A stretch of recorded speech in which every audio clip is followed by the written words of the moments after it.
پسر ابرو برداره عیب نیست چه، عیبونه چه دختر اینقدر زشت باشی که برگردن میگن ایشالله یکی برات پیدا بشه.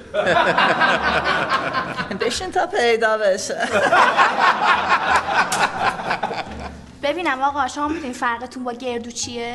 چیه؟ گردو مغز داره ولی شما ندارید. مرسی. میدونی فرق شما با برق چیه؟ چیه؟ برق همه رو میگیره ولی شما رو کسی نمیگیره. مگه ما چمونه؟ شما همه چیزتون خوبه ولی ترکیب رژ قرمزتون با دندونای زردتون منو یاد پرچم اسپانیا میندازه. والا واقعیت یکم دست و بالم خالیه.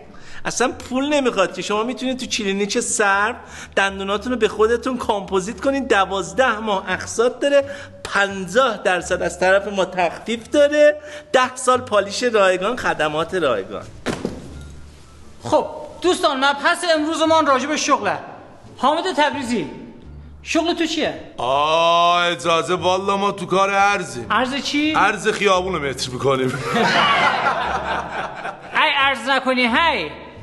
مهدی تبریزی تو چه شغلی داری؟ آقا ما هم تو کار ارزیم. حتما ارز از کوچه. نه ارز خیابون، نه ارز معذرت.